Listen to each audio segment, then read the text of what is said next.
Bismillahirrahmanirrahim. Assalamu alaikum. Good evening and greetings from Lahore, Pakistan. And at some places, I think it will be afternoon or a late evening. Can all hear me clearly?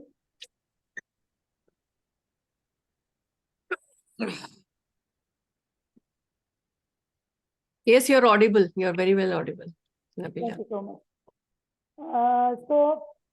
Keeping in mind time constraint, in future as well as today, we will try to be in time. I have made all the presenters cohorts so that they can easily share their screen while presenting.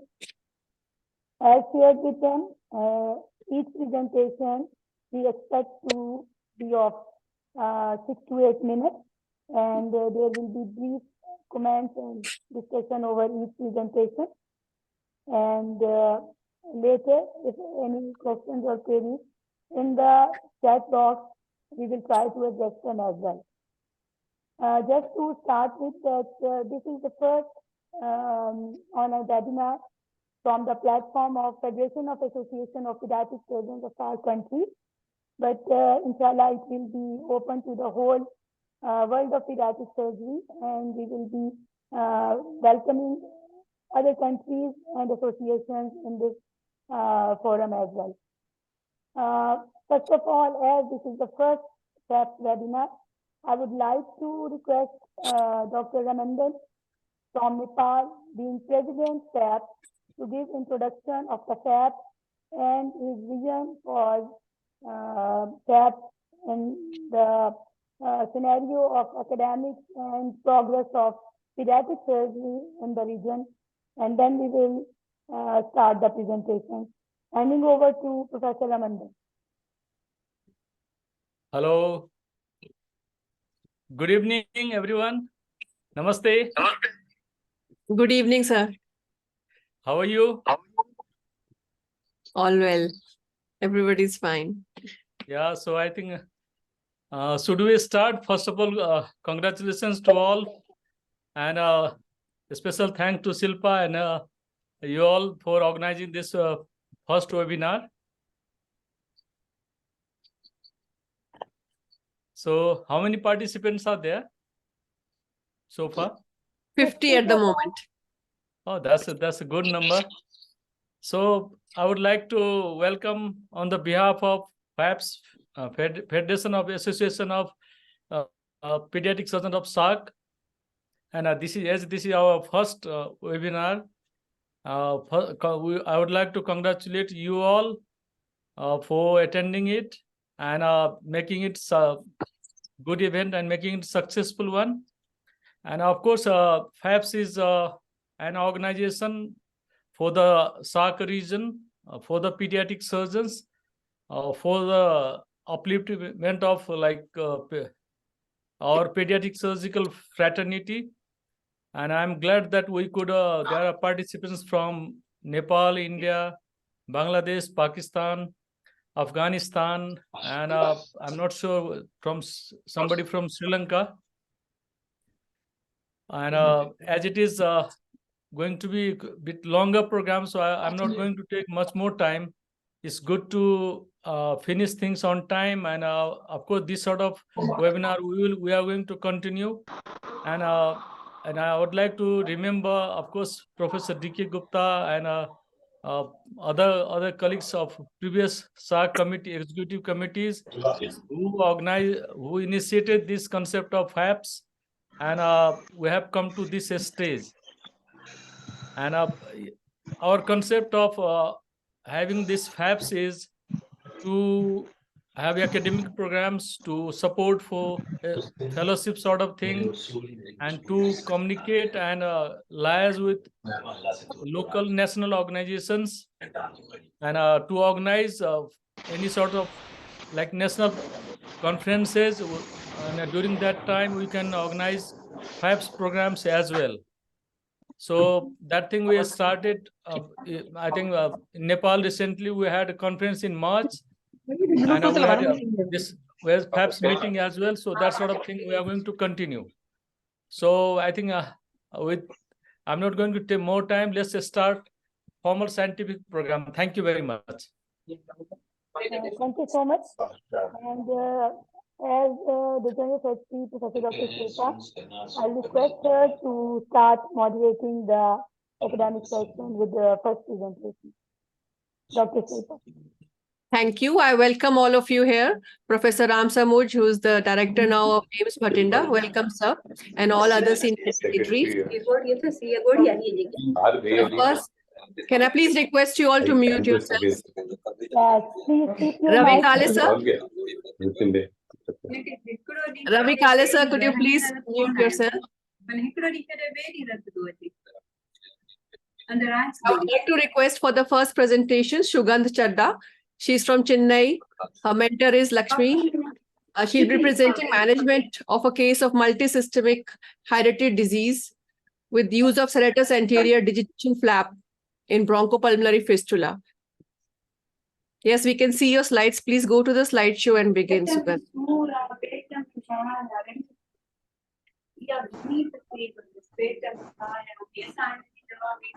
Can I start, ma'am? Yes, Sugandh, you can start. Good evening, everyone. I'm Dr. Sugandh from Kanchikamakoti Child's Trust Hospital, Chennai. I'm here to present my topic on management of multisystemic hydatid cyst and use of sedative in case of a bronchopulmonary fistula.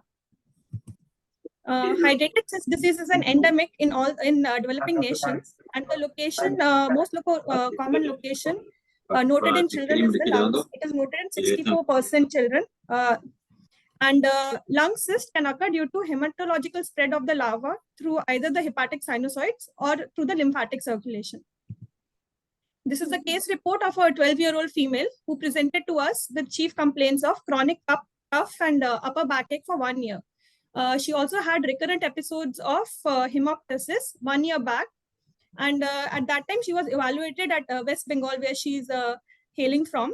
And she had no abdominal pain, fever, dyspnea, or weight loss. And on evaluation, she was noted to have a cyst in the left upper lobe with consolidation. And a suspicion of hydatid cyst was there. So based on that, they had done an antibody titer, which was found to be equivocal. She received 5 months of albendazole, but there was no improvement with the medication. And the tests for tuberculosis were found to be negative. Since there was no improvement, hence she was further referred to us. When she came to us, her general physical examination revealed no pallor, icterus, cyanosis. She was afebrile. There was cervical lymphadenopathy. Child was conscious, alert, and oriented. When we did a throat examination, there was bilateral tonsillomegaly. On auscultation of the chest, there was equal air entry on both sides, apart from the left upper lobe, left upper chest, where there was decreased breath sounds. There was no additional breath sounds, no wheeze or rhonchi. Her abdominal examination was insignificant. We did a CECT chest with MRI screening that showed a 3.9 cross 3.1 cross 4.1 centimeter, well-defined, peripherally enhancing, thick-walled cyst in the anterior segment of the left upper lobe, with adjacent pneumonitis and branching nodular opacities. There was also presence of air meniscus signs and floating membranes. And hence, we came to a diagnosis of hydatid cyst. There was also an old calcified lesion in the 8th segment of the liver. The child was planned for a thoracotomy for cyst removal. This is a CECT image showing the hydatid cyst in the left upper lobe anterior segment. On operative findings there was doing a thoracotomy from the 5th intercostal space, we noted dense adhesions in the apex of the lung, upper lobe of the left lung and the parietal pleura. And there was a cyst containing thick pus. We packed the surrounding area with 10% betadine packs to avoid any spillage. And after that, the cyst was aspirated with a 14 French venflon, followed by which 10% betadine flush was given into the cyst wall. That showed some aspirates in the trachea. So we suspected there to be a bronchopulmonary fistula. Followed by this, the cyst was aspirated and the endocyst and ectocyst layer of the cyst were excised. There were multiple air leaks that were noted in the pericystic cavity. The leak points were sutured, and subsequently, due to presence of a large bronchopulmonary fistula, we harvested the serratus anterior digitation flap and we covered it around the cyst area. This was followed by insertion of ICD and closure of the wound. We did not have the images of that child. So this is just a operative image of a child who underwent a thoracotomy for chronic empyema and needed a serratus anterior digitation flap. After making the incision in the fifth intercostal space, the serratus anterior digitation of the lower rib was exposed and harvested, and it was rotated and brought through the higher intercostal space, and it covered the fistulous area, as seen in this picture. Post-operatively, this child had features suggestive of probable aspiration pneumonia, and they were managed with supportive care and chest physiotherapy. Subsequently, ICDs were removed on 4th and 7th day, and the child was discharged in stable condition on 7th day. However, she underwent anti-helminthic medications for 3 months. That was a combination of albendazole and praziquantel. And she followed up with us for 2 years, and she was noted to be thriving well and had no subsequent issues or scoliosis. Coming to discussion, echinococcosis is a rare infectious disease of humans, and the most common causative parasite is Echinococcus granulosus in 95%. Echinococcus multiocularis is responsible for alveolar disease, and the definitive hosts are dogs and canines. Intermediate hosts are sheep, goat, camel, horses, and the humans are the accidental hosts. And it is an endemic disease in Asia. Pulmonary manifestations are frequently noted in children, and usually they are solitary. 60% occurs in the left lung, and most common location will be the upper lobe. The unruptured cyst will present as chest pain, chronic cough. In case of a ruptured cyst, we will note cough, fever, hemoptysis with expectoration of salty material, that is the cyst and the larva. It can also give rise to acute hypersensitivity reaction that can manifest as fever, urticaria, and sometimes as anaphylaxis. There can also be a superinfection with bacterial or fungal agents, and it can also manifest as pulmonary hypertension and pulmonary embolism. This is just briefly to show the life cycle of the Echinococcus infection, in which the definitive hosts are the canine and the intermediate hosts are sheep, cattle, rodents. Diagnosis can be made on radiological investigations. X-ray will show a sharply defined round to oval homogeneous opacity of variable size located in the periphery of the cyst. It can be solitary or multi-cystic, and we can also note calcification and daughter cyst formation. CT scan has multiple signs can be seen in a CT scan. There are 3 layers of a hydrated cyst. The adventitious, that is the reaction to the cyst, that is the pericyst, from the body wall reaction to the cyst. The laminated layer, that is the ectocyst, and the germinal layer, which is the endocyst. If all the layers are intact, we will see a single wall sign. In case there is a detachment of the pericyst from the ectocyst, we can see a meniscus on the crescent sign. A rising sun sign can be seen in case of a ruptured hydrated cyst. And if air enters with the ruptured hydrated cyst, you can see some a water lily sign in which the daughter cysts can be seen floating. Empty cyst sign is noted when the pericyst is left alone and the endocyst and the ectocyst migrate into the body of the host. And the pathogenomic CT sign is detachment or collapsed endocyst membranes with collapsed daughter cyst membranes and intact daughter cyst. Immunoelectrophoresis and electrosynergistic tests have been described for diagnosis, but they are not very useful, especially in cases of a isolated pulmonary hydrated cyst. The treatment of choice is surgical excision. Therapeutic agents are tried in cases of single solitary small cyst or for follow-up post-surgery for follow-up to prevent the relapse. Albendazole is the drug of choice, and a dose of 10 to 15 mg per kg per day is given for 3 to 6 months. Alternatively, mebendazole and praziquantel can also be used. There was a journal of tropical medicine that described the use of albendazole with praziquantel in combination for lower relapse rate and higher success rate. The contraindication of medical management is cyst size of more than 6 centimeters, as there is a risk of rupture and anaphylaxis, inactive or calcified cyst, and in patients who are prone to bone marrow depression or in pregnant ladies. Now coming to bronchopulmonary fistula, sinus tract between the main stem, lobar or segmental bronchus and the pleural cavity is a bronchopulmonary fistula. The most common cause will be a iatrogenic post-lobectomy. It can also occur in cases of lung neoplasia, necrotizing pneumonia, empyema, and any blunt and penetrating injuries of the lung. Acute bronchopulmonary fistula is when it is noted less than 30 days from the surgery, and chronic is if it is noted 30 days beyond 30 days, and there is a high morbidity in an acute setting. 21 to 74% morbidity is noted. That needs an urgent surgical intervention. Serratus anterior digitation flap is preferred in children as it is less bulky and gives less side effects like scoliosis.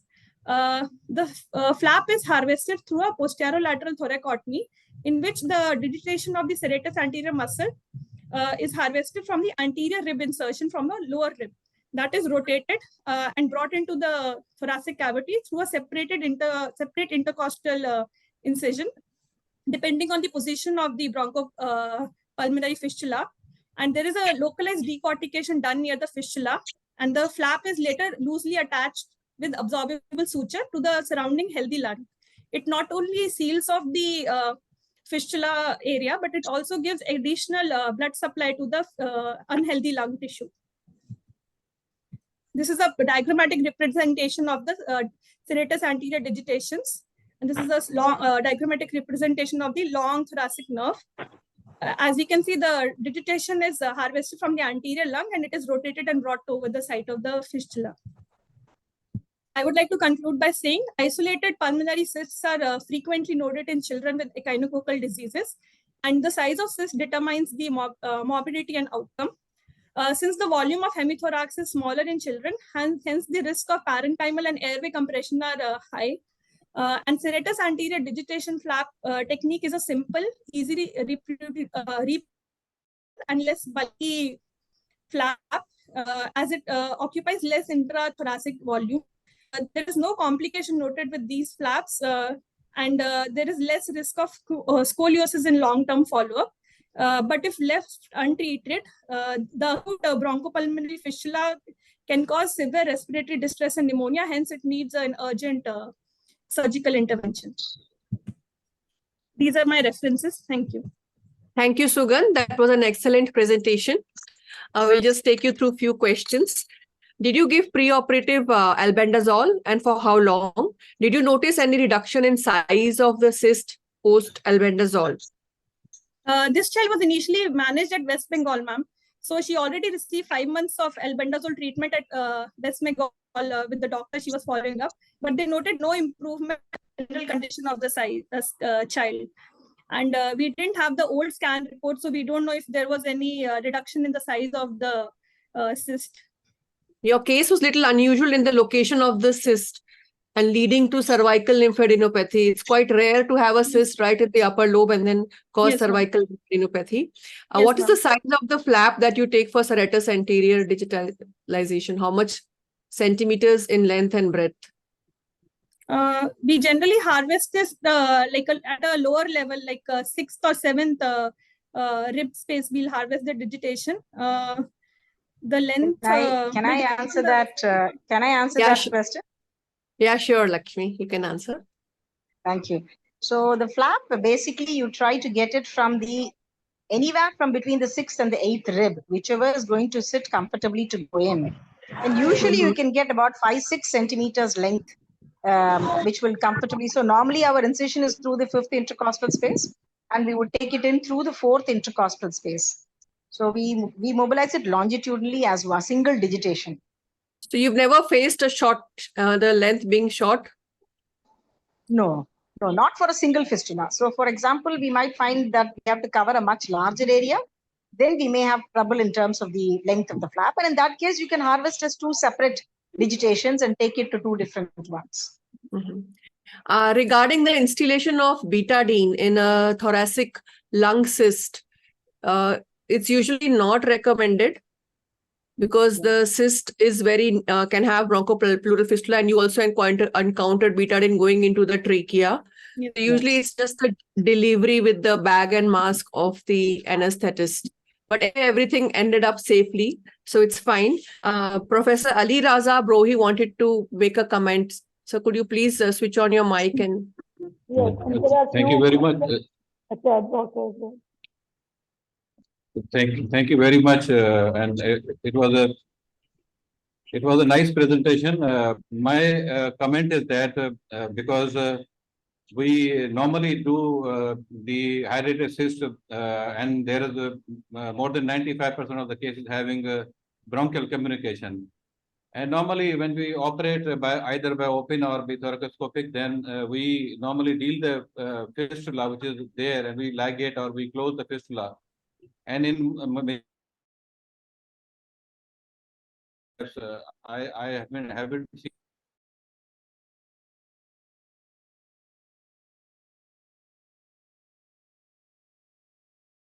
the need for lobectomy even.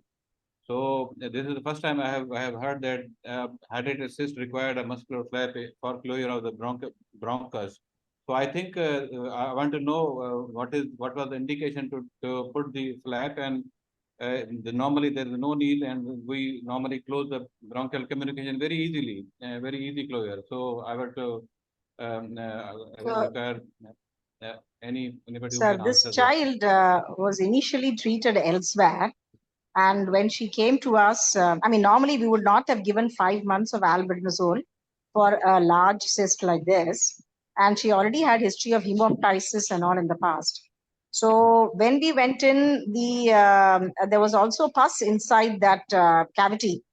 So after we have removed this, we found that obviously the area, because of the infection, was not holding stitches properly.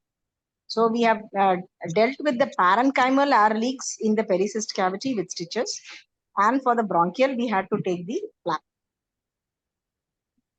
Oh, okay. So the infection was there. That's why you put the flap. Yes, in addition to the thing, it was actually having some pus inside the cavity. It had already ruptured into the bronchus, and it had pus inside. Okay, I think it's better whenever we deal with the high-rated cyst with infection, when we are unable to close the bronchial communication, putting the flap is a technique. But if you resect that segment or resect the lobe, that will be better option for a longer period of, for example, want to see the results. So even if you are putting a flap, there will be chance of infection if you are putting that flap onto the infected area. So congratulations. So we use this flap even for necrotizing pneumonia, where we know there is infection. This flap works very well even in those children where we have known infection in that area. And the advantage of this flap is that it is actually bringing fresh blood supply to the bronchial leak area. I mean, obviously the bronchial leaks don't heal very well because the bronchus blood supply is compromised in that area. When we bring in these flaps, they bring additional blood supply. And so far, I've not had a single patient where we've had to go back in or we've had a persistent leak after putting a flap. And the flap takes very little extra time, and there is very little morbidity with it. Okay, thank you. Thank you. May I invite Professor Ram Samuj for his comments? Thank you, Professor Shilpa. Actually, I agree with Professor Shilpa's comment that usually we don't use betadine in pulmonary hydrated. And this is the first time I am hearing about this. Is good innovative technique, maybe Dr. Lakshmi. But then we have also not used this serratus anterior flap, because we have to meticulously, if you find any leak on table, air leak, you have to meticulously close with fine work sutures. and go on putting saline and checking just like a tire puncture, and then you can see. And if in post-operative period there is some mild air leak is there seen in the chest bag, then you can do one trick that you can increase the level of saline in your bottle, so that can give the some positive pressure, so there that small leaks may subside automatically. But I think this is a good technique. It can be applied in cases where there is a persistent bronchopleural fistula after this hydrated cyst removed.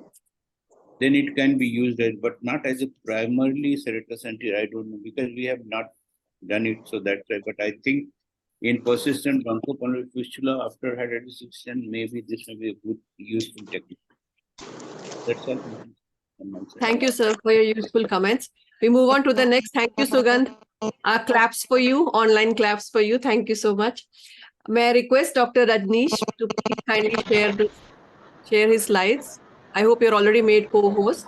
He'll be presenting another case of multiple highlighted cysts in a 6-year-old girl child managed thoracoscopically. So, Hello, am I audible to everybody? yes, you're audible. Professor Nabila, please make him a co-host if he can share his slides. He's already co-host. All the presenters have been made co-host. Would you be able to share your slides, or you want me to share it for you? I'm just trying, ma'am, so that I can share. Okay, sure. Take your time. Take your time. Dr. Rajneesh Kutumbale is from Indore, India. Yeah, I'm from Indore, yeah. Meanwhile, we can use this time to welcome Dr. Mohammed Salim from Pakistan. He's a FAPSS member, and Professor Hector from Uruguay. Welcome. Thank you, ma'am. Greetings to everyone. Thank you, sir.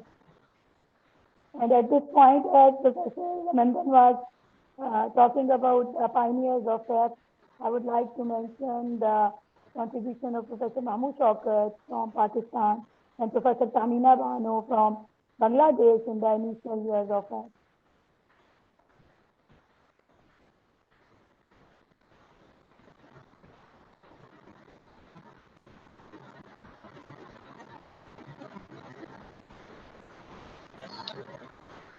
Is my slide seen now, ma'am? Yes, it's visible. Can we start? Yes, Yeah, please make it slideshow. Yeah. Yeah. Yeah. So this is a presentation for a left lung multiple hydrated cyst successful thoracoscopic management in a 6-year-old child. It comes to you from Chetham Hospital and Research Center in Indore, which is one of the largest centers in central India. Coming back to the case, my previous presenter, Dr. Sugandh, has elaborately outlined the management of hydrated cyst in children. We'll come straight away to the case. This child is a 6-year-old female child who had complaints of pain in the left side of the chest since 3 months, off and on. No history of dyspnea, fever, hemoptysis. No history of active contact with pets, and she was an occasional non-vegetarian eater from lower socioeconomic, lower middle class society. She was being taken to 2 different hospitals before she came to us. There she already had an ultrasound of the chest, which showed a left intrathoracic thick wall complex cyst about 70 mm by 52 mm and 55 mm by 33 mm in diameter, celesti of left lung hydrated cyst. She also had a CT scan done, which showed 2 cystic lesions in the left lower lobe parenchyma. The USG abdomen had done at the same time was normal. Initially, she had been started on some oral antibiotic, coamoxiclav, oral albendazole. All this treatment was being done in some peripheral hospitals, and the relatives were not very sure how long she had been taking them, maybe about a week's time, and then they stopped it because they were not comfortable taking it. She also developed icterus in this time and was diagnosed with hepatitis, for which she took treatment. Now, all this happened before this patient presented to us, and finally, after about 3 weeks from the first ultrasound, she came to us. By that time, the ictus had already been resolved. They had a diagnosis with them. Child was clinically stable. Air entry was reduced on the lower side, on the left side. And she was investigated further, and plan was to do a thoracoscopic hydrated cyst excision. Preoperatively, she was started on albendazole. The hemoglobin was 10.3. Her total count was almost normal. She had a eosinophilia of about 18%. Anti-hydrated antibody was 17.4. Her liver function test, coagulation profile, everything was normal. On an ultrasound which we did not get a repeat CT test because child was not wanting to do that, and we were short of funds. So we followed up with an ultrasound which showed an increase in size, and an immediate intervention was advised, which took about 4 weeks for us to convince the parents, and she came to us on the OT. This is the pre-operative X-ray which was done about a day prior to the operative treatment. The entire left lower zone is covered with this cystic lesion, haziness. These are the CT scans which were done about 1 month ago before her surgery. So these massive cysts are seen in the left side lower, more in the posterior aspect. The plan of surgery was to, she was taken under general endotracheal anesthesia. The left thoracoscopic hydrated cyst excision was done. Patient was put in the lateral position, left side up. We were standing at the back of the patient towards the left side. The first port initially we put 5 mm port in the fourth intercostal space, mid-axillary line. Later on, this converter was shifted to a 10 mm port, and 2 additional ports were put in the fourth and sixth intercostal space in posterior auxiliary line, and with a harmonic scalpel. The cysts were identified. Contents were sucked out with a long needle. We did not use any scolicidal agents at this point. The pericyst was opened with harmonic scalpel, and the cyst membrane was sucked out and excised. There was no bleeding or major bleeding or air leak. 2 intercostal drains were kept, and the patient was tolerating procedure very well. These are the intraoperative images. The cyst is being opened and it's being sucked out.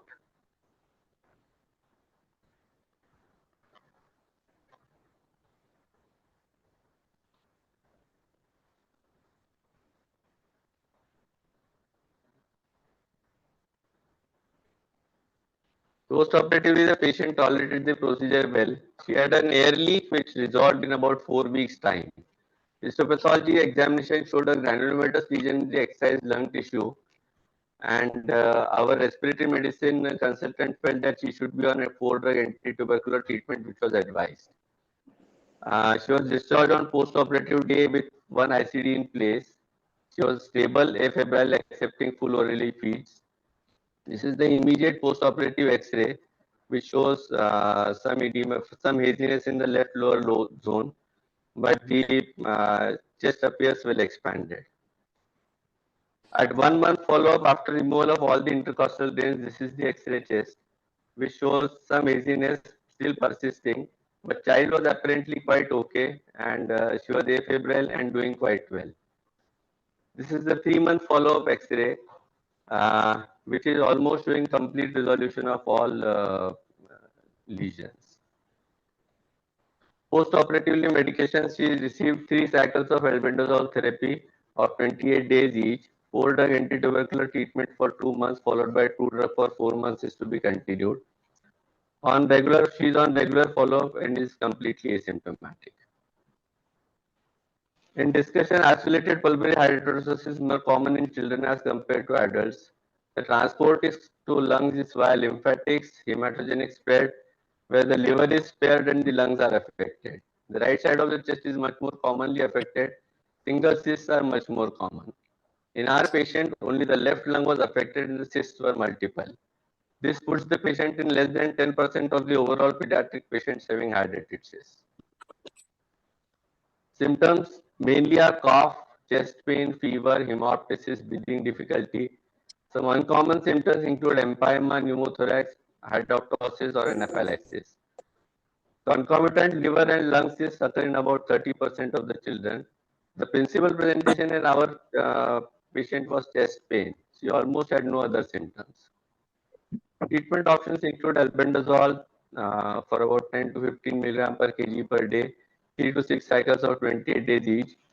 Some people advocate to give a 14 days gap between cycles to avoid hepatotoxicity. And continuous therapy may be more effective, although we chose to give a 14 days gap in view of the previous icterus and episode of hepatitis that this child had. Cyst removal is primary with the use of scolicidal agents and managing the cavity. Mode of surgery can be open or minimal access as we have done. Thoracoscopic approach to pulmonary hydatidosis is gaining popularity in children. It ensures faster recovery and lesser long-term morbidity.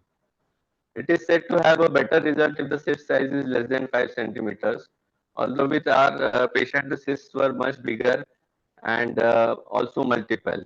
But if there are multiple lesions in liver and lungs, both can be managed by minimal access approach. I present this because multiple isolated lung hydatitis cysts in left side lung parenchyma in children are unusual. There were large cyst size and presentation as chest pain only. They were managed successfully by minimal access surgical approach, which can be the new standard of care for these children. Thank you.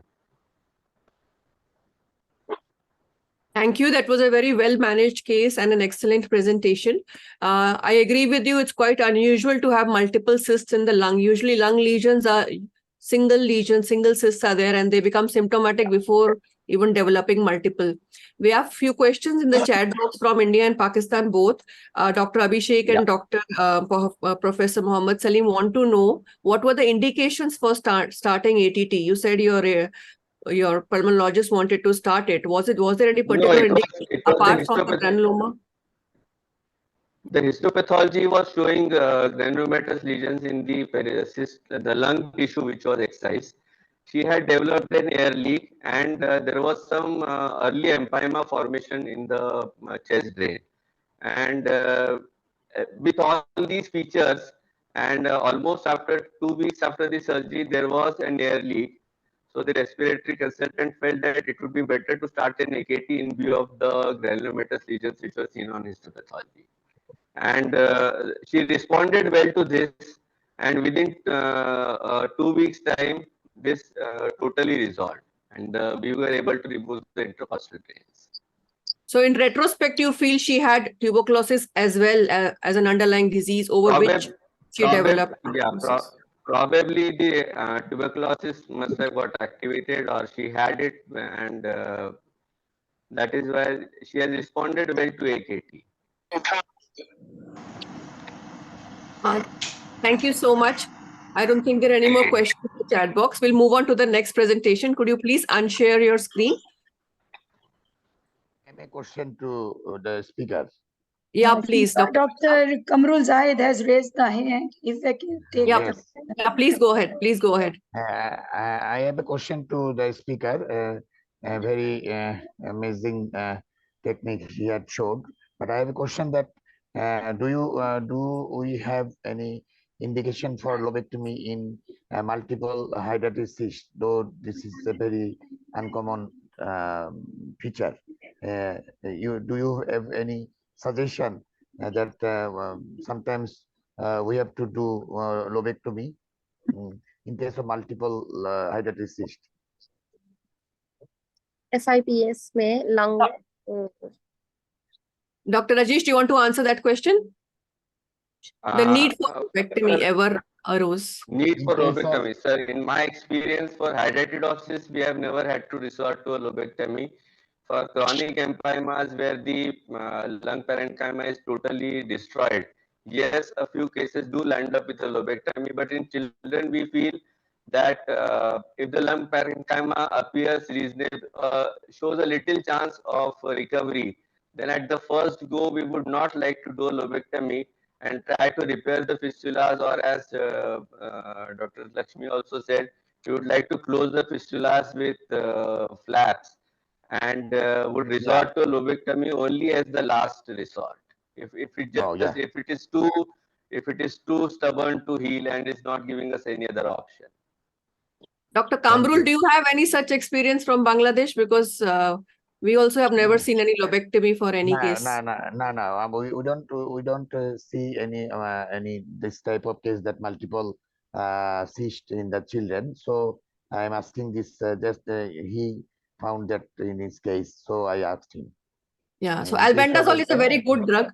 Many yes, patients respond to albendazole, and like Sugandh mentioned, praziquantel may also be added. That's a recent thing. yes. Can we move on to the next presentation now?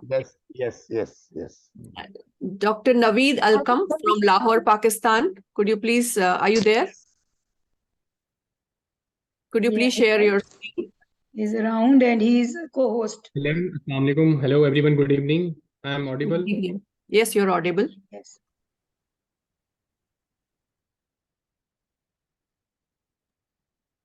He'll be presenting a case of bilateral bronchopleural fistula. Was it due to septic emboli? Bismillah ar-Rahim. Assalamu alaikum and hello, good evening to everyone. I am Dr. Muhammad Naveed Akmal, postgraduate resident, 3 year, and my supervisor is Professor Dr. Madam Nabila Talat. And I am presenting a case of bilateral pleuropulmonary fistula on the behalf of University of Child Health Sciences, Lahore, Pakistan.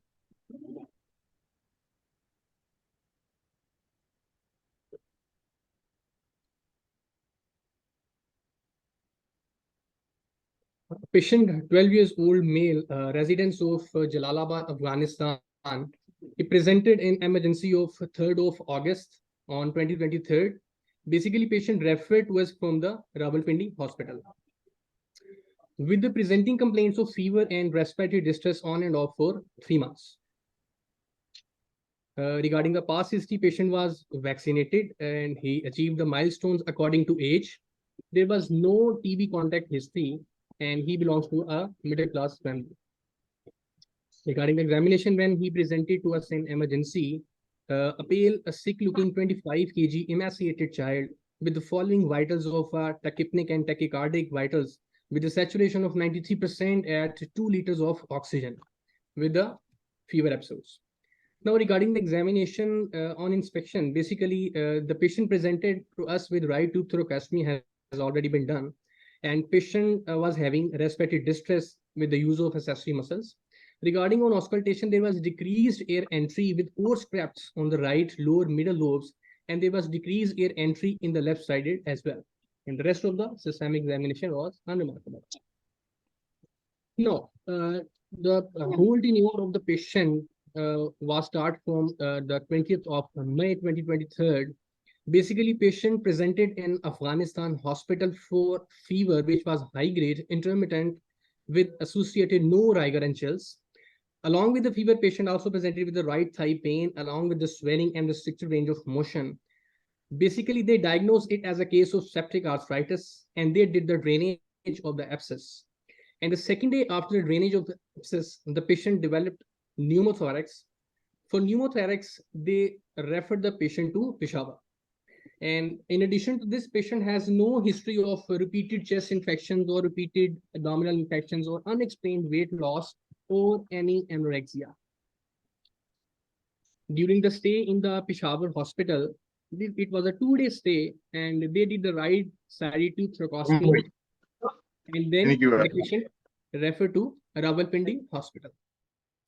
The Rawalpindi hospital stay was a bit long. It was a 2-month stay starting from the 1st of June 2023 to 2nd of August 2023.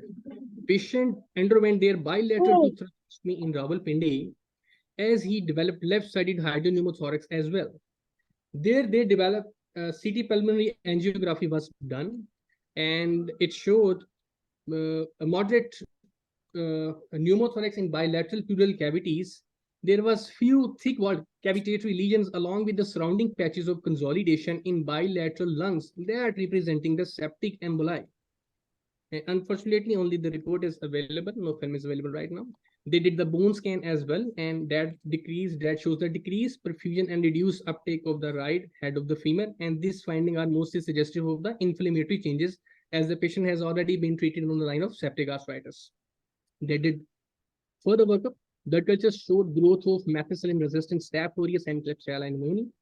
They did the workup for TB, HIV, and immunodeficiency. All came out negative. They also did the Brucella antibodies that came out negative as well. Now, after that, the patient presented to us in the Children's Hospital emergency with the right-sided chest tube. Initially, patient resuscitated and managed in medical.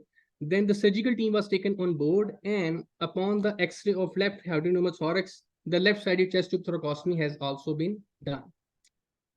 Now, this is the CD axial views of the patient, and I can, here is the. So here you can appreciate there is a marked loculated pneumothorax pockets in the right as well as in the left side of the lung. And again, we can appreciate in the corneal views that these are the loculated pneumothorax cavities, right, as well as in the left side, in a large hydropneumothorax on the left side. So in both of the lungs, there is a massive collapse of the underlying lung. So with that high level of hydropneumothorax, we got a patient with a large massive collapse of the lung. And again, we can appreciate here are the again loculated pockets on the right as well as on the left. And the CT chest that shows the loculated pneumothorax with massive collapse of the right lung and gross hydropneumothorax on the left side with collapse and consolidation.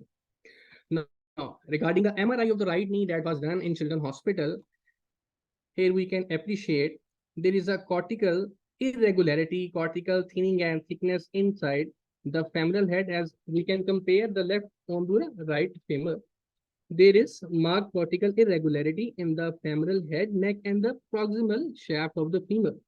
And we can appreciate here that this inflammatory process involved the surrounding fats and surrounding muscle tissues as well. An MRI right hip joint that shows that disease inflammatory process surrounding the soft tissues as well. And in Children's Hospital, we did the further workup of HIV assay that came out negative. We sent the pleural fluid for ADL levels that also came out negative. Echo has also been done that shows small amount of pericardial effusion and there was no vegetation that was documented. And the pleural fluid, AFB and gene expert all came out negative. The pleural fluid for cultures that came out Klebsiella positive. So regarding the management of such patient with a massive hydropneumothorax bilaterally, a multidisciplinary team meeting has been done, and it was attended by the Department of Pediatrics, Pediatric Surgery, Radiology, Infectious Disease Department. And the decided management plan was, as the patient has suspected bilateral bronchopulmonary fistula with extensive blood formation, so a surgical approach was decided, and it was right thoracotomy with fistula ligation. As on the right side, the air leak was of grade 2, and on the left side, the air leak was of grade 1. So we decided to open the left chest, the right chest first, and then after some time we will go for the left.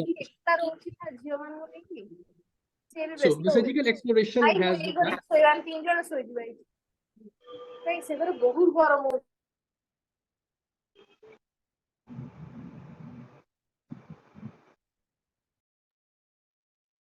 Naveed, please unmute yourself. I muted you by mistake instead of Shashwati. Yeah. Am I clear to you? Yeah, fine. Yeah. So the surgical exploration had done on the 7th of September this month, and the procedure that done was right thoracotomy and right upper lobectomy with fistula ligation and chest ring placement. Now regarding the finding of the operative, on opening the chest wall, there is a marked pus, and the upper lobe of the lung was necrotic, and it was absolutely non-salvageable. So we have to go for the right upper lobectomy, and there was multiple small bronchopulmonary fistulas.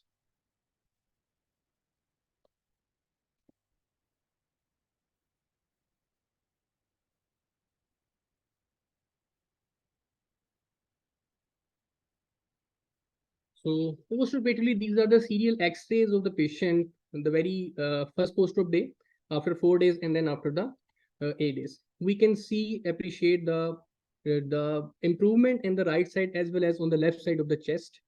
And after the surgery, the patient gradually tapered off the oxygen. And right now, the left chest tube is out. The patient is absolutely oxygen-free and oral-free, and he is gaining weight, alhamdulillah. So the current status is that the left chest drain is out. Patient is vitally stable, oxygen free, no fever spikes, oral absolutely free, afebrile, and the right chest vein has no addition as well. So we did the lung biopsy, and the lung biopsy showed hyalinized fibrocartilageous thickened pleural lining, and that shows inflammatory infiltrates, predominantly lymphocytes, plasma cell, and histiocytes, with a normal underlying normal lung parenchyma. So what challenges do we have when we did the surgical exploration? Basically, before surgery, patient has bilateral bronchopulmonary fistula with a large pneumothorax and underlying massive lung collapse. And in addition to this, patient was underweight, emaciated, and had to go a surgical stress of thoracotomy. Now, in addition to the case that we are presenting, a similar case report has been also reported in the Florida. In this case, a 16-year-old boy that was absolutely healthy, and he also gave a history of right knee pain, and then tachypnea and tachycardia, and the further workup showed the CD. We can appreciate here that bilaterally the chest has gone a massive pathological changes to necrotic pneumonia and then to bronchopulmonary fistulas. In addition to this, instead of our case, this patient has also repeated vegetations on the echocardiography on heart valves. And in our case, the echocardiography showed no vegetations at all. So it was a case of septic emboli. The patient has underwent surgical drainage back in Afghanistan. And then after the drainage, the septic emboli caused the necrotic pneumonia, then pulmonary fistulas, and multiple pulmonary fistulas. And we did thoracotomy. And now the patient is in the safe hands, and now he is stable. Thank you so much. Jazakallah. Thank you so much, Naveed. That was a very well managed, difficult case, I would say. You've saved the life of this patient. It's very difficult to manage such patients with so many problems you can't anticipate also. What will be your take-home message? How would you suspect such a difficult case again? And do you think you would have done something better? I don't know. Had the child come to you in time? Anything else you think you would have done better to prevent all this? Madam, first of all, in my opinion, I think the first surgery, that was the drainage of the abscess. I think that was not adequate. That was that somehow didn't efficiently remove the abscess of that source of the abscess. So first of all, in my opinion, I think good irrigation of the abscess cavities is, I think, my take-home message to the surgeons as well as the community, that when you are going under incision and drainages of the abscess, do not take it lightly. And whenever the patient that has been involved the lower limb pathology, as well as he can be a bedridden patient then. So in that case, I think a good irrigation and a good wound management, a good drainage of the pus, I think that can remove the source, and that can more likely decrease the likelihood of septic emboli to cause such presentation. Yes, madam. Excellent. I think you're absolutely right in your approach, and it's a very good message for the residents. Do not ignore even a small abscess. Pus anywhere in the body has to be drained. That is what we learn from general surgery onwards. Thank you. That was very good presentation. You have a lot of congratulatory messages on the box. Thanks a lot for this presentation. I would now pass on the moderation to Professor Nabila Talat. Please take over for the next 3 cases. And we have a 7th standby as well. Yeah, thank you so much, Shilpa, for excellently moderating and in time. And Dr. Naveed, yes, stop sharing your screen.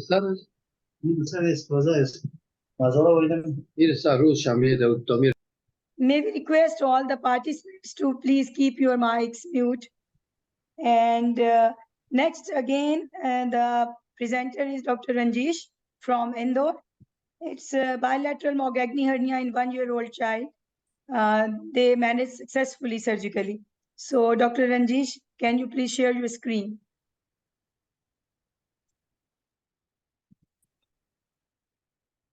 Dr. Ranjish, unmute yourself, please, as well.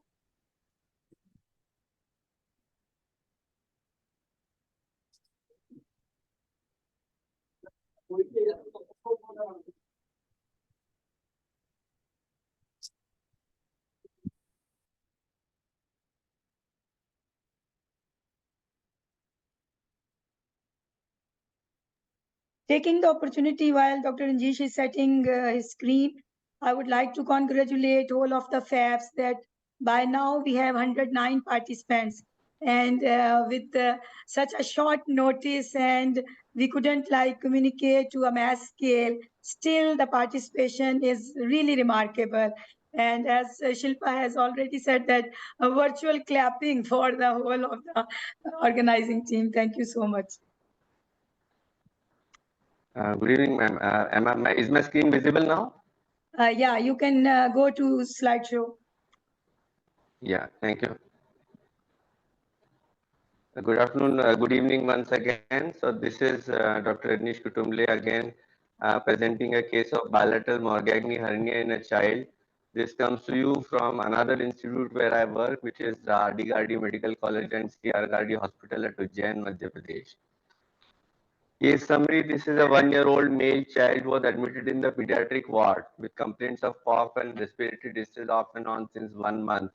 On investigation, the X-ray showed a suspicious shadows in lung fields, suggestive of bowel loops herniating through the diaphragm.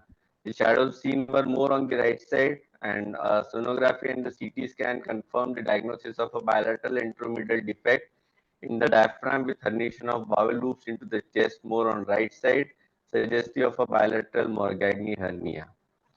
The preoperative investigations were done. Hematological workup, ultrasound abdomen for solid organs was normal. 2D echo was normal. And the plan was to do a laparotomy and a surgical repair of the defect. The child was taken into theater with general anesthesia and endotracheal intubation. I used the right subcostal incision extending as a hockey stick incision across the midline. It gave me an excellent exposure. The findings were a bilateral defect with the herniation of stomach, small and large gut into the defects going into the chest. Surprisingly, the left side defect was larger than the right side, and a well-defined diaphragmatic muscle was deficient anteriorly, but it could be seen very well posteriorly. The sacs were present on both sides, which were excised. It was little difficult on the left because the pericardium was visible right there, and it would have been catastrophic to open the pericardium. So extra care was needed at that point. Surgical repair included the reduction of contents and the closure of the defect with the diaphragm rim delineated. Sac was excised on both sides. I put bilateral chest drains, which were connected to underwater seal as a precaution. And the diaphragmatic defect was closed with 3 mercic interrupted sutures, muscle to the costal margin, posterior sheath, and zipisternum anteriorly. There were a few adhesion bands across the duodenum which were lysed, and the bowel was replaced in the abdomen. The wound was closed in layers without much tension, and the patient tolerated the procedure very well. This is the preoperative X-ray where you can see that the bowel loops are seen herniating into this chest here. And this on the left side, it is obscured by the cardiac shadow, but it can be made out. The defects as seen from the abdominal side, you can see the defect on the both sides. This is the right-sided defect and the much larger left-sided defect which can be seen. I'm sorry for the quality of the photographs. They were clicked by the staff who are not very proficient photographers. But anyways, we can very well appreciate the defects. And this is the defect photograph of the completed repair. The diaphragm is sealed completely, and these are the last three holding sutures which are just kept for a demonstration purpose. This is the post-operative X-ray which shows a completely normal-looking diaphragm and a normal-looking chest cavity.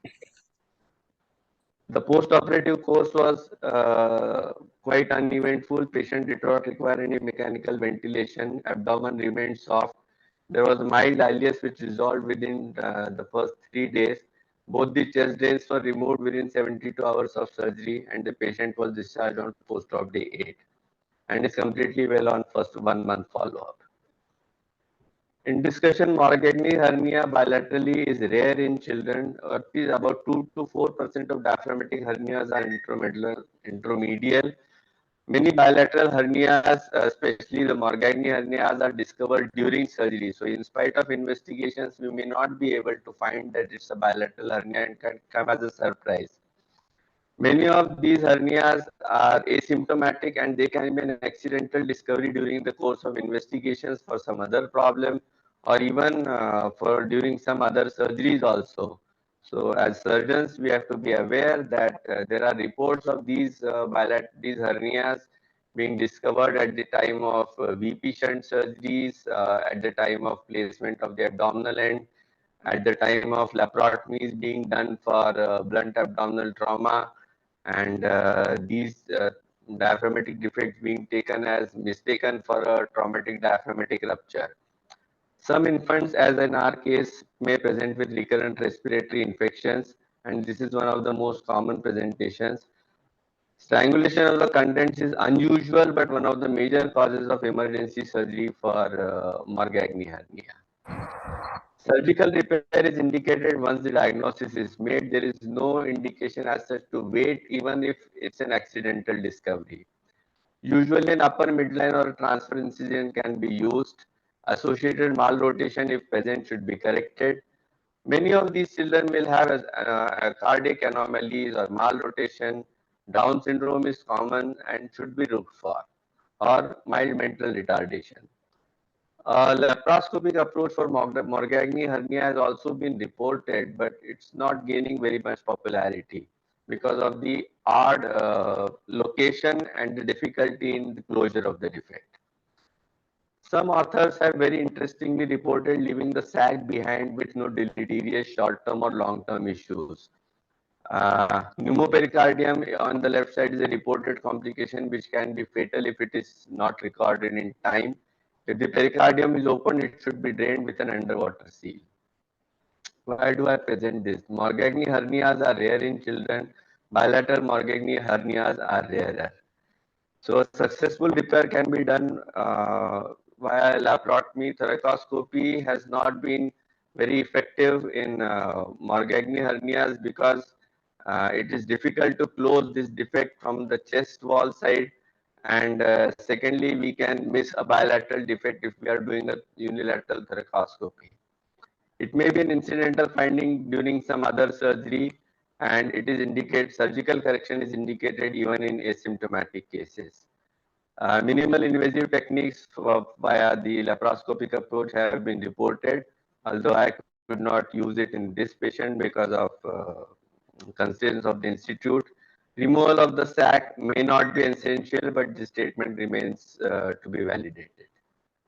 Thank you. This is the Ardigardi Medical College where this surgery was done. Thank you. Thank you so much, Dr. Ranjish. Dr. Arun wants to know about that. Did you get a lateral chest X-ray?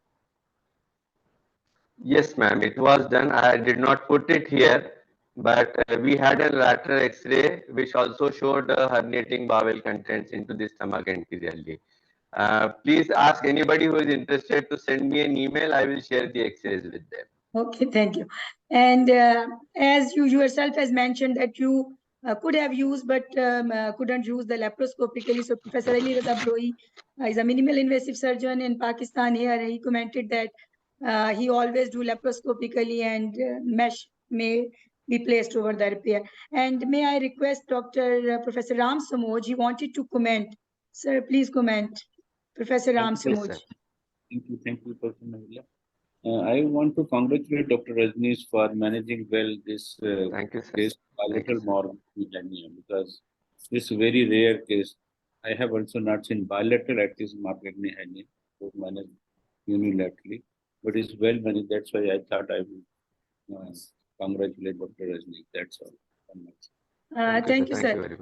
And, Professor Shaswati, need to know that post-operative mechanical ventilation was needed or not. I think you have mentioned that it was not needed. No, if I remember. No, it was not needed for this child. I remember. And also, Dr. Abhishek asked that how post-operative pain management was done. Analgesia post-operative, what was given and in which doses was given? Usually, we manage these children with intravenous paracetamol 15 mg per kg per dose. And initially for the first 24 to 48 hours, we put them on tramadol drip also, 1 mg per kg in drip, and later on it is titrated as per requirements. Okay. There are many other questions in the chat box. I will request Dr. Ranjeesh to kindly answer them there, and we can proceed for the next presentation. That is because of the time constraints. My apology to all the participants who are asking in chat box. Dr. Ranjeesh will address the questions there. And next, I would like to request Dr. Tariq Rahimi from Afghanistan, who is also the president of Association of Pediatric Surgeons of Afghanistan, to present his case. I have made him co-host, and he is talking about management of acquired bronchobiliary fistula. Over to Dr. Tariq Rahimi.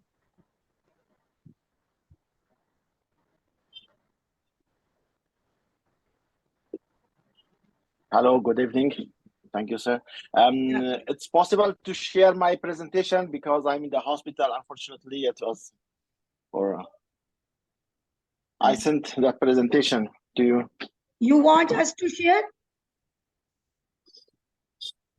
Have you shared? Yes, yeah. Have you shared it as PowerPoint? Because I had. Yes, yeah. Okay, let me check and give me. Maybe we can move on to the next, and we will try and download till then. Okay, so Dr. Tariq will present after Dr. Mohammed Arshad. I would request, I think Dr. Javeria will present on behalf of Dr. Mohammed Arshad himself. Dr. Mohammed Arshad is President of Association of Pediatric Surgeons of Pakistan and a well-known pediatric surgeon in Pakistan from Karachi. He worked both at Liaquat National Hospital as well as Aga Khan University Hospital, and they want to present the case of recurrent primary spontaneous bilateral pneumothorax.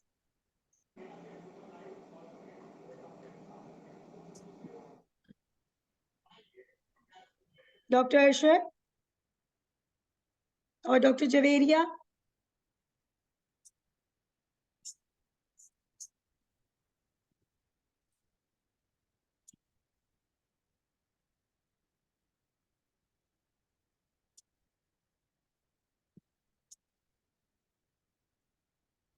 Colleagues from Karachi are requested to contact and ask them to unmute and to participate.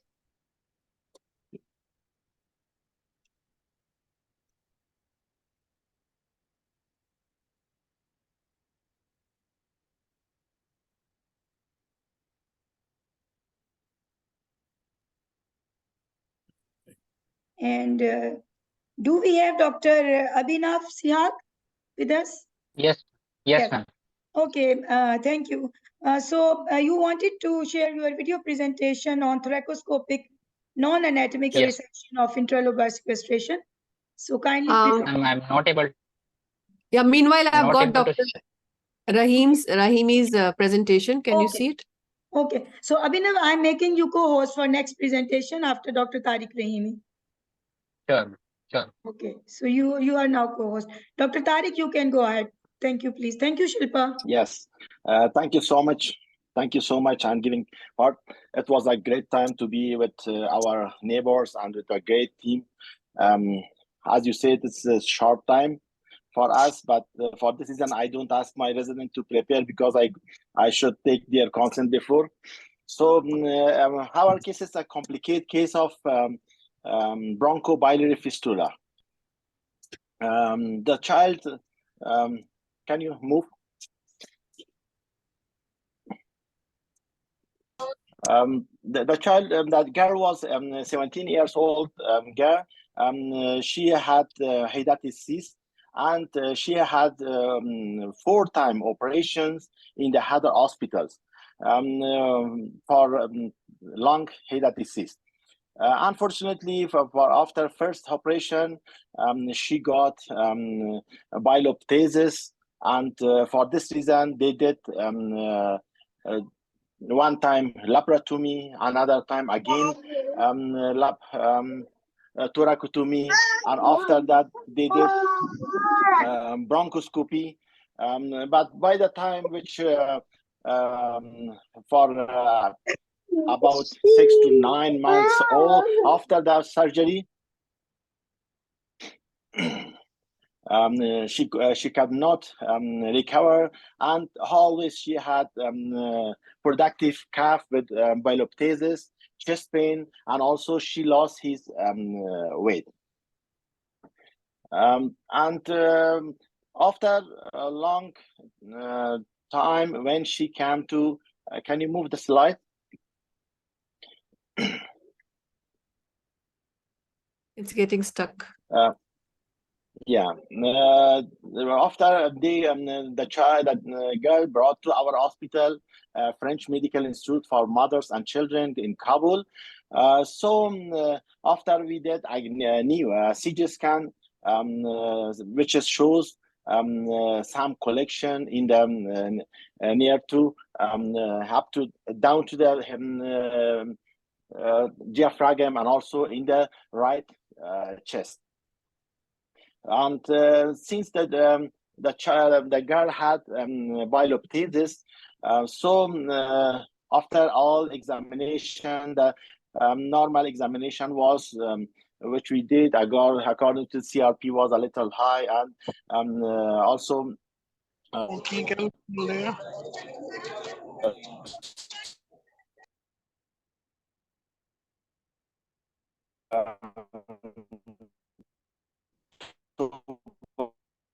tuberculosis, everything was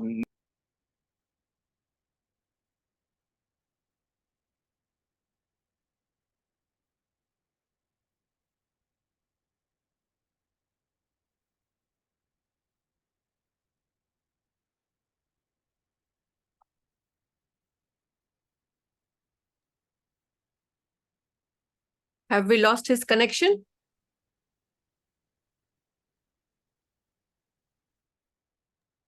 I don't think. The slides are with me. I cannot hear him. Can you hear him? No, right at the moment, he's silent. Dr. Tariq, are you with us? I think his internet connection had a problem. No, it's sorry, it was for my mobile. It's call. I call. Okay. It's Sorry. cut. So they also in the other hospital they did bronchoscopy to find any source of that, but all the trying was unsuccessful. So after that they came to our hospital, French Medical Institute for Mothers and Children. We did CT scan and all the examination, which was in the normal limits. So we decided to do surgery for them, for the child, for bronchobiliary fistula. We choose the right thoracotomy for patients, and our plan was to find exact the area of fistula and also to close it. Before we we did some literature review how to close, but the bronchobiliary fistula in the children is very rare, and also most the time which the closure is very difficult, and also it can be recurrence. For the closure, when we open the thorax, we find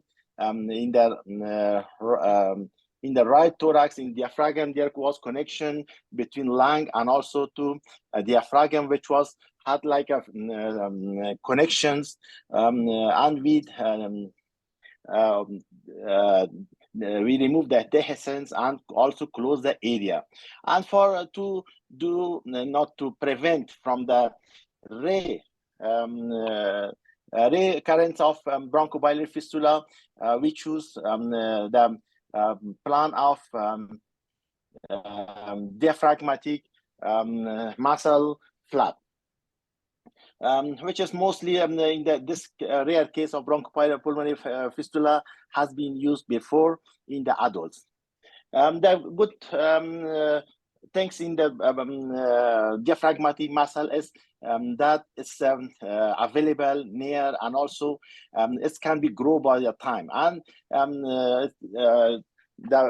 we can prevent in this case for kyphosis or something in the by the growth of the child.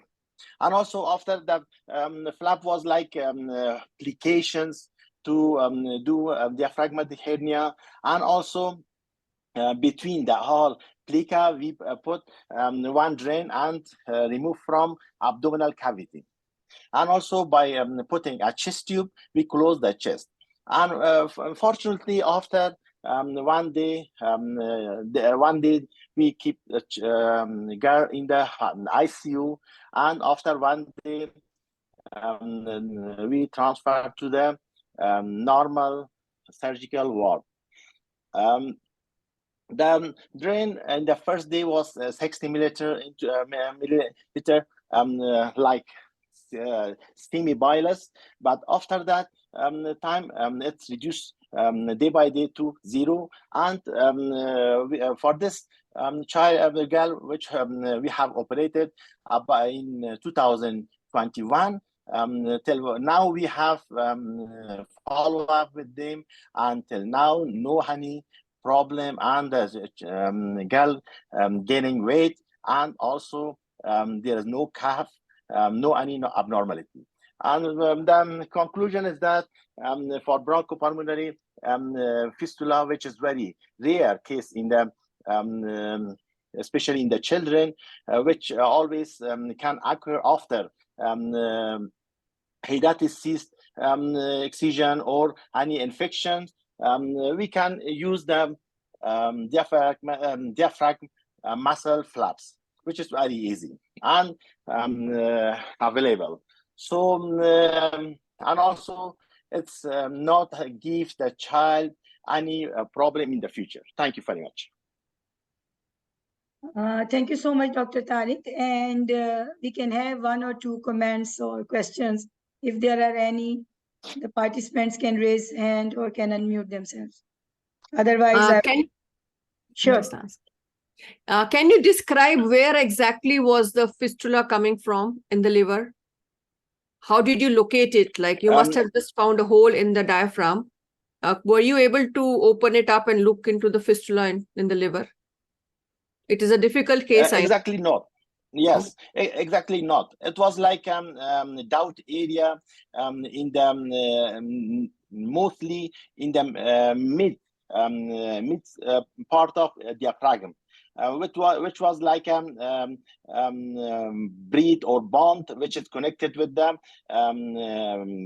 lung. And when we dehiscence that area, we suture that area, and also we suture them the lung, which had some leakage also from the ear also. But of course, it's very since it was about 9 months or more than this, the child getting albendazole and surgery 4 times. For this reason, we went to the flap to prevent for the future. Thank you. Very well managed. Thank you so much for sharing. Thank you. Thank you so much. Really very rare case and very informative for all of us. I think Dr. Javeria is here now, and she is presenting on behalf of Professor Dr. Muhammad Arshad. Dr. Javeria? Yes, thank you. Can you hear me? Yeah, we can hear you. And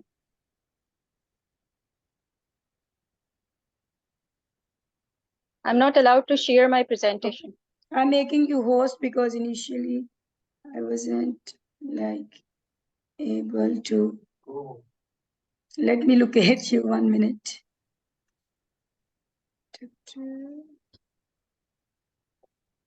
Dr. Javeria Khan. Okay.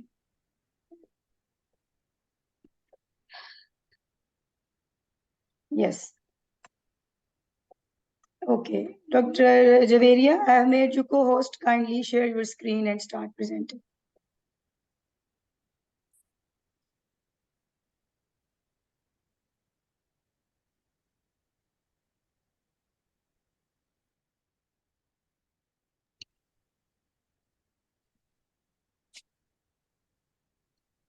Just give me a minute.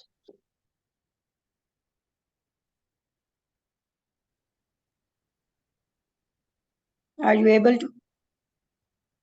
Just give me a minute. Okay, okay, sure.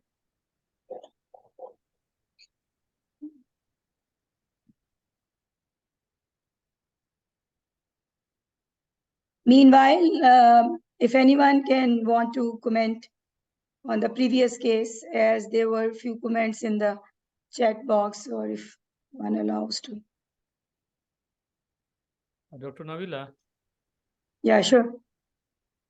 Yeah, I think so far we are doing very well. Thank you, sir. and Dr. Tariq presented really a rare case and well Yes. managed. Yes. Okay, so Dr. Javeria, Yes. over to you. Yes. So I'm Dr. Javeria Khan from Pakistan, and I'll be presenting a case on a recurrent primary spontaneous pneumothorax, which was bilateral. So starting off with the history, it's a 13 years old male who presented with shortness of breath off and on a historical evaluation, he was in NYHA class 1. Physique wise, he was thin, lean, and tall, having like features of having a Marfan's disease, but it was not diagnosed. So some details of his history. 2 years ago, he presented with left-sided chest pain, and X-ray showed bilateral pneumothorax. Bilateral tube thoracostomy was done, and then these tubes were removed after 5 days, and patient was fine, and then he was discharged. So the diagnosis was made was primary spontaneous pneumothorax at the time of his first presentation. So 2 weeks ago now, the patient has presented again with chest pain, and left spontaneous pneumothorax was diagnosed again, and left tube thoracostomy was done. While he was in hospital, within a week, he developed right-sided pneumothorax, and then right tube thoracostomy was done. But his lung remained unexpanded for a week, and then definitive surgical management was planned. So this is his X-ray that shows a left apical pneumothorax, and you can see chest tubes in right and left sides of his lung. The tube on the right side is malpositioned. If you see it carefully, it's on the corner of the right side of the lung. So on examination, patient had decreased air entry. His labs were all within normal limits.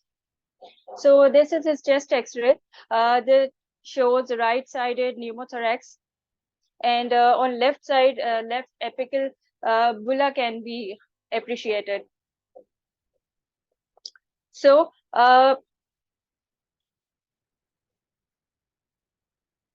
we found in surgery large right-sided pneumothorax and ruptured bulla on a right lung apex, and 2 apical bullae were found on left side of his lungs.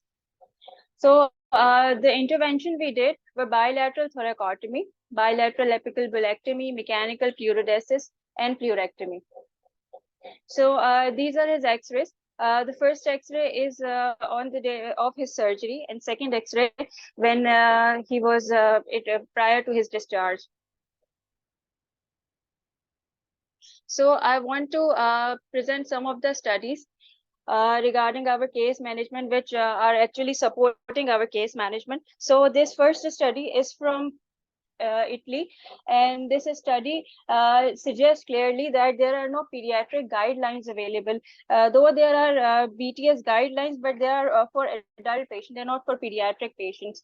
So as per this study, they compared patients who were managed conservatively or as per guidelines, they had more recurrence rate. So this study suggests that early surgical management is feasible and safe to reduce recurrence rate of pneumothorax. Now, this is another study from USA, and it was published in September 2020. Its purpose was to improve care and management of primary spontaneous pneumothorax. So the study states that every institution should make its own protocols on the basis of their experience, as there are no proper guidelines on in pediatric management. So these protocols should be made by every institution on the basis of experience, and they should be followed in order to improve the standard of care. Now, this is another study from France, which shows that bulectomy with pleurectomy and pleurodesis demonstrated 0% recurrence rate for the treatment of primary spontaneous pneumothorax.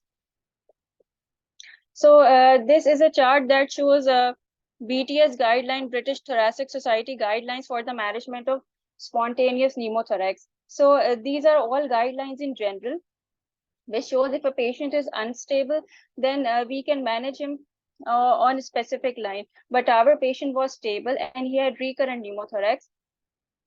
So we tube thoracostomy was done, and then he was referred to us after tube thoracostomy. So we admitted him as his lung could not re-expand within 12 to 24 hours. So we planned surgical management and pleurodesis.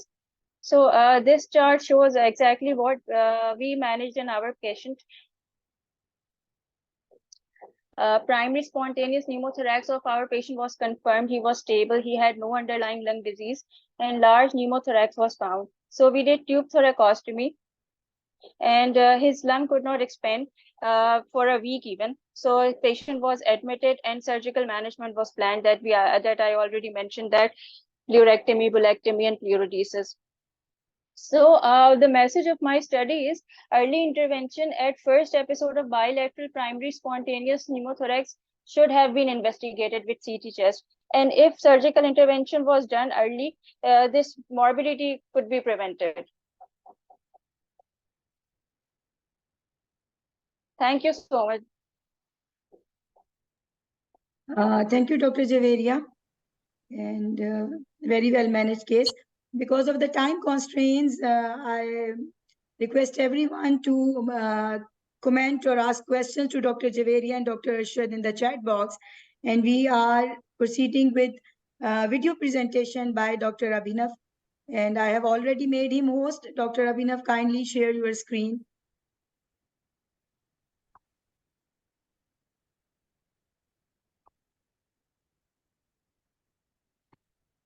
Good evening, everyone.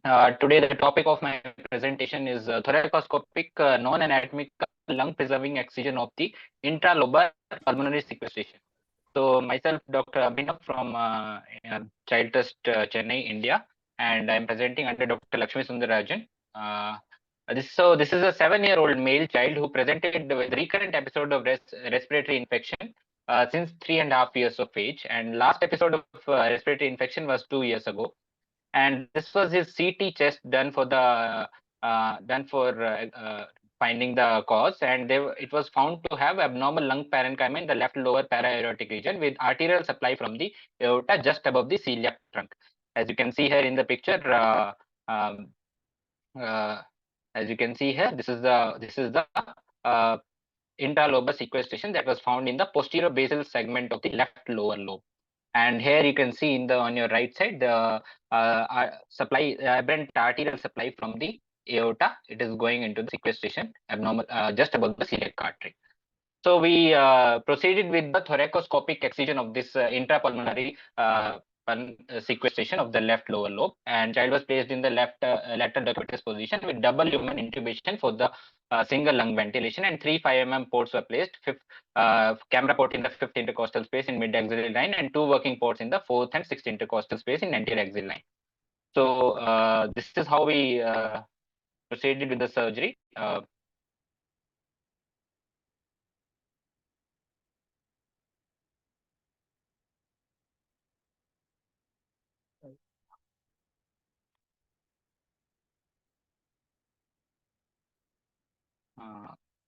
I think remove your marker and then do it. Remove the laser and then try. So once we enter into the thorax, as you can see here, the lung, the first step is to find out the pulmonary sequestration, where it is located. First, the inspection. After we have, as you can see here, we can clearly visualize the pulmonary sequestration in the left lower lobe. You can very well appreciate it in the video. So here we release the adhesions of the lung with the because it was a recurrent infection child had recurrent infection in the past, there were a lot of adhesions of the lung that we had to release, and then slowly we went towards the inferior pulmonary ligament. As we know that we have to find out the inferior pulmonary ligament and dissect it, and we have to find the aberrant arterial supply to the sequestration. As we are doing the proceeding with the diagnosis with the dissection, we are approaching towards the inferior pulmonary ligament and trying to find the aberrant supply to the sequestration. Here we have inside the inferior pulmonary ligament, we are trying to visualize the aberrant artery and trying to dissect it. Once we have dissected as you can see here, the aberrant arterial supply to the sequestration, we apply the clips on either side of the blood supply near the origin of the aberrant artery and on either side and towards the lung also.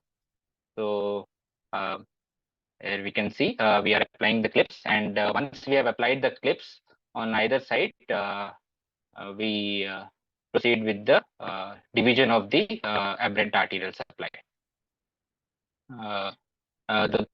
The main thing is we have to apply the clips near to the origin also and towards the other side also, so that there is no chance of bleeding. As you can see, the lower arterial supply, we are after applying the clips, we are dividing it, and the above artery also we are going to divide after applying the burning it with the harmonic. We have already burnt it, so we are just dividing it. So once we have divided the aberrant artery, as you can see, there is a thick pedicle on the above that is left that still needs to be divided. Since it was a thick pedicle, we had to apply the suture. We had to suture ligate it. We could not apply the clips. So here we are just suture ligating the thick pedicle to the pulmonary sequestration.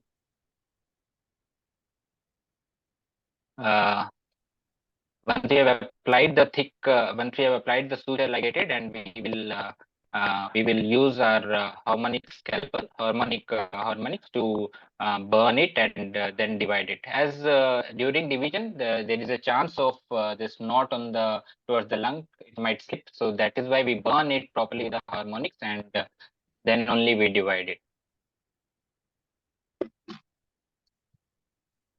So once we have divided this aberrant supply to the pulmonary sequestration, we have to now demarcate the sequestration where it is located. Once we have found where the sequestration is, we need another port insertion to retract the lung. Since the sequestration is located in the posterior basal segment of the left lower lobe, we need to retract the lung, and then only we can go ahead with the dissection of that sequestration from the remaining normal lung.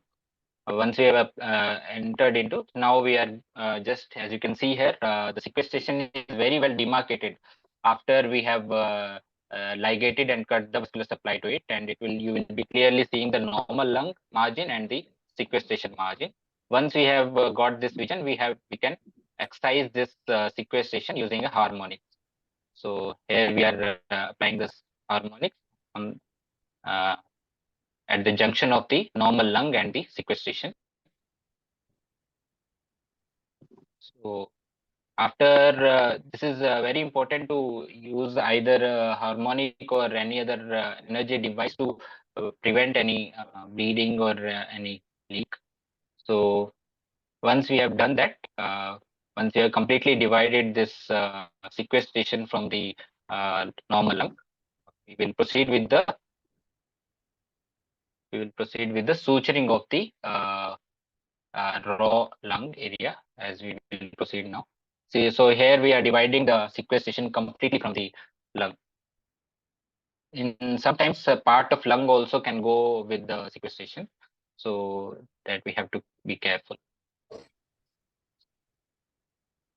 Now we have completely divided the sequestration from the lung, and now we will just suture the raw area from where the sequestration is being excised. We will suture close that raw area, and to prevent any spillage, any bleeding or any leakage. So Once we have completely closed this row area, we will excise this. So here you can see the completely closed area, and then we will remove the specimen from the one of the port site, and we will place the ICD inside, and we will proceed. So post-operatively, it was uneventful. Post-operatively, child was stable with no mechanical ventilation required. It started on feeds 3 hours later, and ICD was removed on post-op day 1. And child was discharged after 48 hours. So as we all know, intralobar sequestration, lobectomy is a very well known procedure, either by thoracotomy or VATS. But since pulmonary sequestration is a benign disease, and hence if we do lobectomy for all intralobar sequestration, it can lead to significant loss of the healthy lung tissue. Hence, thoracoscopic wedge resection or lung preserving resection for intralobar sequestration is a safe, feasible, and effective treatment option with minimal complication and good long-term outcome. Thank you. Thank you, Dr. Abhinav. I'm sure that there will be a lot of burning questions regarding this, but due to time constraints, I took apology from all the participants, and they can directly communicate, or meanwhile we are concluding, they can ask you in the chat box as well. And actually, and on behalf of FAPSS, I'm so delighted to see such an active participation. And inshallah, we will continue this as a regular phenomena from the platform of FAPSS. And Dr. Muhammad Arshad, the President, Association of Pediatricians of Pakistan, also the executive member from Pakistan in FAPSS. I would request him to say a vote of thanks for today's webinar. And then afterwards, I will request the President, Professor Ramandan, to again join and conclude today's meeting. The next FAPSS meeting webinar, we have looking for quarterly meeting, but on depending upon the response from the participants, we can tailor it at a shorter interval as well. So over to Dr. Muhammad Arshad and then to Professor Ramandan. Thank you. Thank you very much, Professor Nabila. This was the idea we floated, and you have basically put it into shape, and we have very successful first meeting, and it's more than 100 participants have attended this meeting, and I'm sure that a lot of will ask you for give you the recording. And looking at the cases presented, we have very different kind of cases than rest of the world in our region, and that is the purpose of highlighting those cases. And I congratulate you, Dr. Shilpa and Dr. Ramandan, for we initiated the idea, and this has now been conceptualized, and actually we had a first meeting, and Dr. Shilpa also.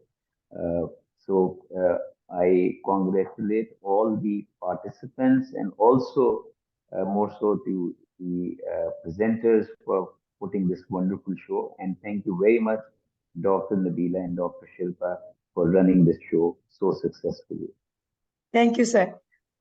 May I request Professor Ramandan to please conclude today's webinar and also announce the next date of the webinar. Thank you, Nabila. I think I'm really happy as well as feeling honored that we could make it this successful one during such a short notice of within 1 week or 10 days. Thank you, Dr. Shilpa, Dr. Nabila, and of course, Professor Arshad. And I was really glad to see more than 100 participants from all over SAARC countries, not only from abroad. And of course, Dr. Tariq, Dr. Kamrul from, and of course, you guys did a good job. And I'm sure this is really exciting and quite inspirational as well.